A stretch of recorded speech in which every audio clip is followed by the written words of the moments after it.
They got to wave the flag nationally. I think this was mostly a domestic message, which makes this worse. If this were just sending a message to Iran, the Iranians could brush back. If this is about, we don't know what keeps our regime together, we don't have the money to pay you anymore, but we are going to gin up some serious nationalism, and the Iranians are our enemy, and the Americans aren't going to help us anyway, that's actually a much more dangerous environment for the region. Is it our best bet strategically, in the interest of the United States, to go with Iran in the long term being 3 to 5 years, the next 3 years? Yeah, over the longer term, because it's a larger, more diverse population and economy. You're going to see more investment. The Americans are producing oil at home. But let's be clear, the supreme leader is the one that said that there will be divine retribution for what the Saudis have done. They were the one that, of course, right after the Saudis executed this guy, suddenly you had demonstrations and firebombing of the Saudi embassy in Tehran and of a major consulate. Did you just say it makes more sense for us to go with Iran in the long run? Yeah. He did say that. The epicenter of terrorism since 1979, and the people that say they want to annihilate Israel, those people? Yeah.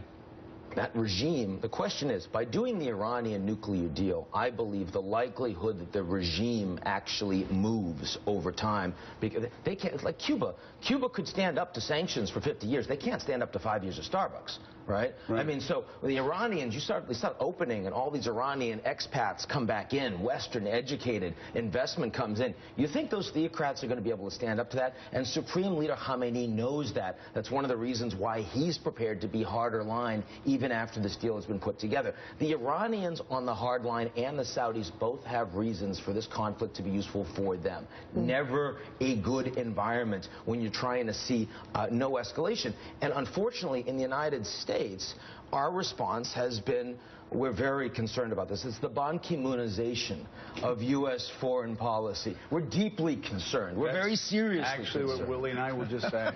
You actually use that term. The Ban Ki-moonism. Very nice. I use it actually as it pertains to NBA trades, but, Yes. but that's another story. Yes. I don't want to get That gets complicated. The number one, what if we have to get the number one top risk? Yeah, I'll get your list, but it's so interesting. many. David has a front page piece about the Saudi-U.S. relationship in the Times, and buried the last piece of it is, on occasion, American officials muse about whether the United States and Iran might one day constitute more natural allies than the United States and Saudi Arabia. So he says that is far off, though. Let's get to your list, though. The Eurasia Group's top risk report for 2016. I'm going to hop right to number one, biggest risk, the Hollow Alliance. What is it? Well, so it's global in the sense that the last 75 years, the most important alliance in the world, underpinning security, underpinning economics, underpinning values, democracy, human rights, such as they are, was the Transatlantic Alliance. And if you look today, a lot of talk in the U.S. about foreign policy, about Muslims, about building walls, about terrorism,